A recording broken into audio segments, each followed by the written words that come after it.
பிறப்புக்கும் எல்லா உயிர்க்கும் சிறப்பொவ்வா செய்தொழில் வேற்றுமையான். திருவள்ளுவருடைய இந்த குறளை பிரதிபலிக்கும் வண்ணமாக எங்களுடைய சமூக நீதி பேரவையானது பல்வேறு விதமான ஆக்கப்பூர்வமான விஷயங்களை தேர்ந்தெடுத்து விவாதித்து அதனுடைய சிறப்பை பொதுமக்களுக்கு இந்த காணொளி மூலமாக வழங்கப்பட்டு வருகிறதை நீங்கள் பார்த்து கொண்டிருப்பீர்கள். பார்வையாளர்கள் அத்தனை பேருக்கும் எங்களுடைய மனமார்ந்த சமூக நீதி குரல் பத்திரிகை மற்றும் சமூக நீதி குரல் தொலைக்காட்சி சார்பாக அதனுடைய தலைவர் மற்றும் நெறியாளர் என்கிற முறையில் உங்களுக்கு என்னுடைய வாழ்த்துக்களை தெரிவித்துக் கொள்ளுகிறேன். சமீப காலமாக தமிழகத்தில் சார் SIR சார் என்கிற ஒரு வார்த்தை மிக பரபரப்பாக பேசப்பட்டது. யார் அந்த சார்? உங்களுக்கு தெரிந்திருக்கும். சமீப காலமாக இந்த 2025ஆம் ஆண்டு நடைபெற்ற ஒரு பயங்கரமான குற்ற நிகழ்ச்சியில் யார் அந்த சார், யார் அந்த சார், எல்லா பத்திரிகையிலையும் தொலைக்காட்சியிலையும் சமூக ஊடகங்களிலும் யார் அந்த சார் என்று எதிர்கட்சிகள், ஆளுங்கட்சிகள், ஊடக பிரிவினர், இப்படி பல சமூக ஆர்வலர்கள் யார் அந்த சார், யார் அந்த சார் என்று கேட்டது இன்னமும் உங்களுடைய காதுகளிலே ஒலித்து கொண்டிருக்கலாம். இப்பொழுது மீண்டும் SIR சார் அப்படிங்கிற ஒரு வார்த்தை சமீப காலமாக ஒன்றிய அரசின் சில நடவடிக்கையின் மூலமாக வெளிப்படுத்தப்பட்டிருக்கிறது. அதாவது ஸ்பெஷல் இன்டென்சிவ் ரிவிஷன், சிறப்பு தீவிர கருத்து சீர்திருத்தம். ஆமாம், இந்திய ஜனநாயகம் என்பது மிகப்பெரிய ஒன்று. பூமியை போல் சமுத்திரத்தை போல் நம்முடைய நாட்டின் ஜனநாயகம் என்பது மிக பெரியது. அதில் தேர்தல் வாக்குரிமை என்பது மக்களுக்கு கிடைக்கப்பட்டதான ஒரு சுதந்திரமாக பார்க்கப்படுகிறது. இப்பொழுது அந்த வாக்குறுதி, அதாவது வாக்களிக்கும் உரிமை, இந்த உரிமையில் இப்போது ஒரு சிறப்பு சீர்திருத்தம் செய்யப்பட்டு வருகிறதை பார்க்கிறோம். அதைத்தான் SIR சார் என்று அழைக்கிறார்கள். நீங்கள் ஒன்று பயந்துடாதீங்க. ஒருவேளை அந்த பயங்கரமான வன்முறையில் நடந்த சார் அதுதான் வருதோன்னு நினைக்காதீங்க. இந்த சார் ஸ்பெஷல் இன்டென்சிவ் ரிவிஷன், சிறப்பு தீர்மானம். அதாவது வாக்காளர்கள் இன்றைக்கு வாக்களிக்கும் பொழுது பலவிதமான திருட்டு சம்பவங்கள் நடக்கிறது. வாக்கு திருட்டு, ஓட்சோரி என்றெல்லாம் சொல்லுகிறார்கள். இறந்தவர்களுடைய பெயர் வாக்காளர் பட்டியலிலே இருக்கிறது. உயிரோடு இருக்கிறவர்களுடைய பெயர் வாக்காளர் பட்டியலில் இல்லை. கள்ள ஓட்டு போடப்படுகிறது. ஒரு ஓட்டு வித்தியாசத்தில், 100 ஓட்டு வித்தியாசத்தில் பிரபலமான அரசியல் கட்சி தலைவர்கள் வெற்றி தோல்வி, நீதிமன்றம் வழக்கு தீர்ப்பு, இப்படி பல சம்பவங்கள் நடந்து கொண்டிருக்கிறது. அதன் அடிப்படையில் ஆய்வு கூர்ந்து இன்னைக்கு மத்திய அரசு அல்லது தேர்தல் ஆணையமானது ஸ்பெஷல் இன்டென்சிவ் ரிவிஷன் என்ற ஒன்றை இன்றைக்கு வாக்காளர் மத்தியில் அறிமுகப்படுத்தியிருக்கிறது. இதை பல கட்சிகள் ஆதரிக்கிறது, பல கட்சிகள் எதிர்க்கிறது. குறிப்பாய் தமிழகத்தை பொறுத்த வரைக்கும் தமிழ்நாட்டை ஆண்டு கொண்டிருக்கிற முதல்வர், மதிப்புக்கும் மரியாதைக்குரிய மாண்புமிகு தமிழக முதல்வர் மு.க. ஸ்டாலின் அவர்கள் மற்றும் அவர்களோடு கூட தோழமையில் இருக்கிற கட்சிகள் அனைத்தும் இந்த SIR ஸ்பெஷல் இன்டென்சிவ் ரிவைஷன் என்று சொல்லப்படுகிற இந்த புதிய சீர்திருத்தம் எதிர்க்கிறது. பிஜேபி மற்றும் அதிமுக உள்ளிட்ட அந்த தோழமை கட்சிகள் இல்லை, இது நல்லது என்று சொல்லி அவர்களும் பரப்புரையில் இன்றைக்கு தொலைக்காட்சியின் வாயிலாக, சமூக ஊடகங்கள் வாயிலாக பேட்டி கொடுத்து கொண்டிருக்கிறார்கள். ஆனால் பொதுமக்கள், நீங்களும் நானும் வாக்காளர்கள் இதில் பாதிக்கப்படுகிறோமா என்பதை பார்க்க வேண்டிய அவசியமாக இருக்கிறது. இன்றைக்கு தேர்தல் ஆணையத்தினுடைய அதிகாரி அவர்கள் ஒரு நீண்ட நெடிய சில நிபந்தனைகளை, சில விதிமுறைகளை சொல்லி வருகிறதை நம்ம பார்க்கிறோம். இந்த காணொளியிலே நான் அதை முடிந்தால் இணைக்கிறேன். சமூக நீதி பேரவை அரசியலில் ஈடுபடுகிறது. பொதுமக்களுடைய நலனிலே எங்களுடைய தலைவர்கள் மிகவும் அக்கறை காட்டிக் கொள்கிறார்கள். ஆகவே இந்த SIR ஸ்பெஷல் இன்டென்சிவ் ரிவைஷன் என்று சொல்லப்படுகிறதான இந்த தீவிர சீர்திருத்தத்தில் பல கேள்விகள் இருக்கிறது. இந்த விண்ணப்பத்தை பூர்த்தி செய்து கொடுக்கும் பொழுது எப்படி பூர்த்தி செய்வது?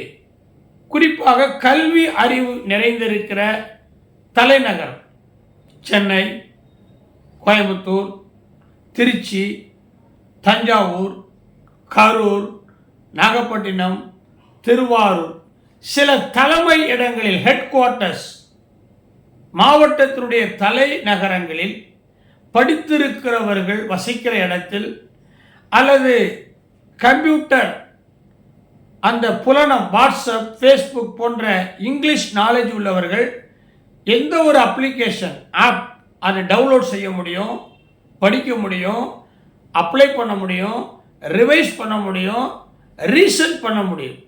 ஆனால் வயல்களிலே வேலை செய்கிறவர்கள் இன்றைக்கு கூட பண பரிவர்த்தனை, கேஷ்லெஸ் சொசைட்டி, பண பரிமாற்றம் இல்லாமல் கேஷ்லெஸ், பண பரிவர்த்தனைக்கு டிஜிட்டல் மூலமாக பண பரிவர்த்தனை செய்யப்பட வேண்டும். அதாவது ஜிபே என்று சொல்லப்படுகிற கூகுள் பே, ஃபோன்பே, RGDS, இப்படி பல வகைகளே. ஆனால் எத்தனை பேருக்கு ஸ்மார்ட் ஃபோன் இருக்குது? பென்ஷன் வாங்குகிறவர்கள் கூட, மகளிர் உரிமை தொகை வாங்குகிறவர்களுக்கு கூட இன்னமும் அவர்களுக்கு சரியான செல்போன் நம்பர் கூட இல்லை.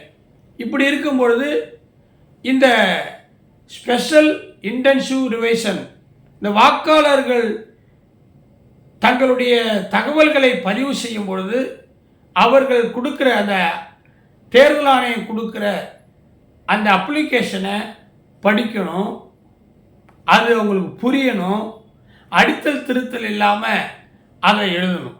ஒரே ஒரு அப்ளிகேஷன் தான் ஒருத்தர் கொடுப்பாங்க, அதுவும் ஜெராக்ஸ் இருக்கக்கூடாதான், அதில் அடித்தல் திருத்தல் இருக்கக்கூடாதான். அப்படியெல்லாம் இருந்தால் நீங்கள் சரியான விவரங்களை பூர்த்தி செய்யவில்லை, ஆதலால் நீங்கள் வாக்காளர்களாக இருக்க தகுதியற்றவர்கள் என்று ஆட்டோமேட்டிக்காக வாக்காளர் பட்டியலில் இருந்து நம்முடைய பெயர் எடுக்கப்பட்டு விடுமா? இது என்ன நியாயம்? நான் என்ன சொல்கிறோம், வாக்காளர் பட்டியலிலே திருத்தம் கொண்டு வாருங்கள், இறந்தவர்களுடைய பெயரை நீக்குங்கள், வாக்காளர்கள் இருக்கிறார்களா இல்லையா என்று ஆய்வு செய்யுங்கள், அவர்களுடைய ஆவணங்கள், சான்றிதழ்களை சரிபாருங்கள், புகைப்படத்தை சரிபாருங்கள், பெயரை சரிபாருங்கள், வீட்டு விலாசத்தை சரிபாருங்கள், ஆதார் எண் இணைக்கட்டும், செல்போன் எண் இணைக்கட்டும். இதெல்லாம் சரி, இது ஏற்றுக்கொள்ளப்பட வேண்டியது.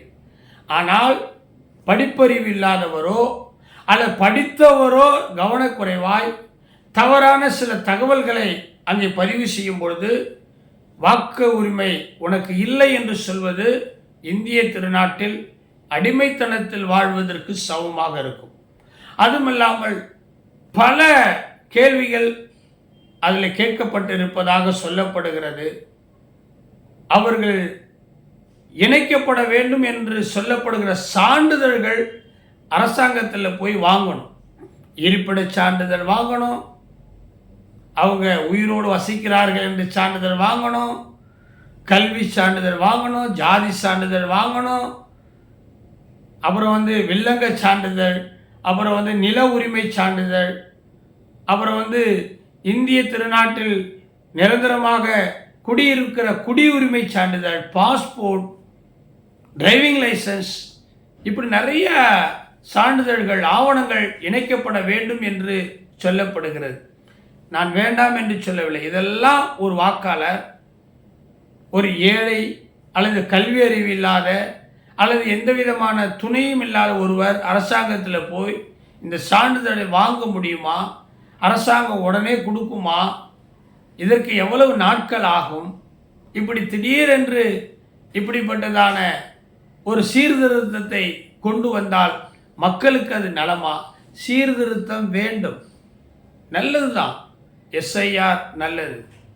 மக்களை பாதிக்காத எந்த விஷயத்தை அரசாங்கம் கொண்டு வந்தாலும், எதிர்கட்சி கொண்டு வந்தா என்ன, ஆளுங்கட்சி கொண்டு வந்தா என்ன, மாநில கட்சிகள் கொண்டு வந்தான்னா, மத்திய கட்சிகள் கொண்டு வந்தான, வாக்காளர்கள் நலன், பொதுமக்களுடைய நலன், நாட்டு நலன் கருதி அரசாங்கம் எந்த ஒரு திட்டத்தையும் முன்னெடுத்து சென்றாலும் அது வரவேற்கப்பட வேண்டியது. சமூக நீதி அதை வரவேற்கிறது.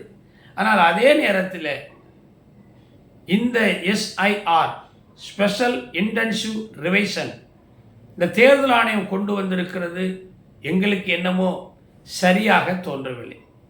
மக்களை குழப்பாமல், மக்களுக்கு புரியும் விதத்தில், இந்த பாருங்க, இவர் பெயர் வாக்காளர் பட்டியலில் இருக்கிறது, ஆனால் இவர் இறந்து விட்டார், இவர் பெயர் நீக்கப்படாமல் இருக்கிறது, அதனால் இவர் பெயரை நாங்கள் நீக்குகிறோம், இது சரி. இப்போ எங்கள் வீட்டில் கூட எங்கள் அப்பா எங்கள் அம்மா 2 பேரும் ரேஷன் கார்டு வைத்திருந்தாங்க. 2 பேர் தான் அந்த ரேஷன் கார்டில் இருந்தாங்க. எங்கள் அப்பா கடந்த 2 வருடங்களுக்கு முன்பதாக இறந்துட்டாங்க. அரசாங்கத்துக்கு நாங்கள், அதாவது இந்த ரேஷன் கடை அதிகாரிகளுக்கு அல்லது மாவட்ட ஆட்சியாளருக்கு எங்கள் அப்பா இறந்துட்டாங்க, ரேஷன் கடையிலிருந்து எங்கள் பேரை எடுத்துருங்கன்னு நாங்கள் சொல்லலை. ஆனால் நாங்கள் டெத் சர்டிஃபிகேட் வாங்கினோம். விஓவுக்கு தெரியும், வில்லேஜ் அட்மினிஸ்ட்ரேஷன் ஆஃபீஸர், இந்த கிராம நிர்வாக அதிகாரிக்கு தெரியும். அதனால் டெத் சர்டிஃபிகேட் வாங்கும்போது அந்த ஆதார் கார்டை கொடுக்குறோம். அப்போ ஆட்டோமேட்டிக்காக எங்களோட அப்பா இல்லை, இறந்துட்டார் என்று சொன்ன உடனே அந்த ரேஷன் கார்டிலிருந்து என் தகப்பனார் பெயர் நீக்கப்பட்டு விட்டது. சரி, என் தகப்பனார் மரித்து விட்டார், என் தகப்பனாருடைய பெயர் நீக்கப்பட்டது, சரி, அரசாங்கம் எடுத்தது சரியான முடிவு. அதுக்கு பிற்பாடு என் தாய் கடந்த வருடம் இறந்துட்டாங்க. அவர்களுக்கும் நாங்கள் டெத் சர்டிஃபிகேட் வாங்கினோம், ஆதார் கார்டை கொடுத்தோம். அவங்களுடைய பெயரும் ரேஷன் கார்டில் நீக்கப்பட்டு விட்டது. இப்போ 2 பேர் உயிரோடு இருந்தார்கள், ரேஷன் கார்டு லைவாக இருந்துச்சு, குடியுரிமை பொருள் வாங்கணும். இப்போ 2 பேருமே இறந்துட்டாங்க. அப்போ ரேஷன் கார்டு செத்து போச்சு. அப்பா அம்மா செத்தது போல் ரேஷன் கார்டு செத்து போச்சு. எங்களுக்கு பயம் இல்லை, கவலை இல்லை, வருத்தம் இல்லை. இது சரியான அரசு நடவடிக்கை. அதுபோல் உயிரற்றவர்களுடைய பெயர் வாக்காளர் பட்டியலில் இருக்கக்கூடாது, அது மோசடிக்கு வழிவகுக்கும். ஆகையினால் இந்த எஸ்ஐஆர் என்று சொல்லப்படுகிற இந்த சட்டத்தின்படி நாங்கள் நடவடிக்கை மேற்கொள்கிறோம் என்று சொன்னால் அது சரி. ஆனால் ஒரு வாக்காளர், ஒரு இந்திய குடிமகன் சரியான தகவல் அளிக்கப்பட இயலாத சூழ்நிலையில் அவருக்கு வாக்குரிமை மறுக்கப்படுகிறது என்று சொல்லும் பொழுது நாம் இந்திய திருநாட்டில் வாழ்கிறோமா அல்லது அந்நிய தேசத்தில் வாழ்கிறோமா என்கிற ஒரு ஐயப்பாடு வருகிறது. ஆகவே மாநில தேர்தல் ஆணையம் இன்னும் அதிகாரிகளை அழைத்து பொதுமக்களுடைய மனநிலை அறிந்து இப்படிப்பட்ட நல்ல திட்டங்களை இயற்ற வேண்டும் என்பதை சமூக நீதி பேரவையின் சார்பாக ஒரு கோரிக்கையாக கூட நாங்கள் வைக்கிறோம். எஸ்ஐஆர் சார், ஸ்பெஷல் இன்டென்சிவ் ரிவைஷன் ஒரு மறு சீர்திருத்தத்தை இந்த தேர்தல் ஆணையம் கொண்டு வருகிறதை வரவேற்கிறோம். ஆனால் அதே நேரத்தில் பொதுமக்கள் அல்லது வாக்காளர்கள் பாதிப்பு அடையாதபடிக்கு செய்ய வேண்டும். அந்த கட்சிக்காரங்க ஒரு மாதிரி பேசுகிறாங்க, இந்த கட்சிக்காரங்க ஒரு மாதிரி பேசுகிறாங்க, அவரவர்களுடைய கட்சிக்கு ஆதாயமாக பேசுகிறாங்க. இந்நாட்டினுடைய இறுதி எஜமானர்கள் வாக்காளர்கள் தான். ஒரு வாக்காளர் வாக்களிக்கும் பொழுதுதான் அந்த நாட்டினுடைய தலையெழுத்து மாறுகிறது. ஆனால் இன்றைக்கு நிலைமை மாறிக்கொண்டிருக்கிறது. வாக்காளர்கள் இல்லாமலே இந்திய ஜனநாயகம் வெற்றி பெற்றுவிட முடியும் என்கிற ஒரு நம்பிக்கையை, தவறான நம்பிக்கையை நீங்கள் உருவாக்க வேண்டாம். ஆகவே இந்த சீர்திருத்தம், தேர்தல் ஆணையம் கொண்டு வந்திருக்கிற இந்த சீர்திருத்தம் இன்னும் கொஞ்சம் இலகுவாக புரியும்படி சாமானிய மக்களுக்கும் படிப்பறிவில்லாமல் துணை இல்லாமல் இருக்கக்கூடிய அப்பச்சி சாதாரண குக்கிராமத்தில் இருக்கிறவர்கள் கூட வாக்காளர்கள் தான். டெல்லியில், சென்னையில், கேபிட்டல் சிட்டியில் இருக்கிறவங்க மட்டும், படித்தவர்கள் மட்டும் வாக்காளர்கள் இல்லை. கைரேகை வைக்கிறவர்களும் வாக்காளர்கள் தானே. அவர்களுக்கும் இந்த எஸ்ஐஆர் ஸ்பெஷல் இன்டென்சிவ் ரிவைஷன் சிறப்பு அந்த சீர்திருத்தம் போகணும் இல்லையா? அது அடிப்படையில் வைத்து அனைத்து கட்சி தலைவர்களும், மத்திய மாநில அனைத்து கட்சி தலைவர்களும் இதில் சுயநலம் இல்லாமல் இந்த வாக்காளர் திருத்த சட்டத்தில் எந்த குளறுபடியும் இல்லாமல் பொதுமக்களை, வாக்காளர்களை குழப்பாமல், பாதிப்படையா செய்யாமல், ஒரு கிளர்ச்சி, ஒரு போராட்டம், ஒரு எதிர்ப்பு வலுப்பெறாமல் சரியான விதத்தில் இந்த திட்டத்தை அமல்படுத்த வேண்டும் என்று சமூக நீதி பேரவையின் சார்பாகவும், தமிழ்நாட்டினுடைய இந்திய குடிமகன் ஒரு வாக்காளர் சார்பாகவும் உங்களிடத்தில் கேட்டுக்கொள்கிறேன். சமூக நீதி வணக்கம்.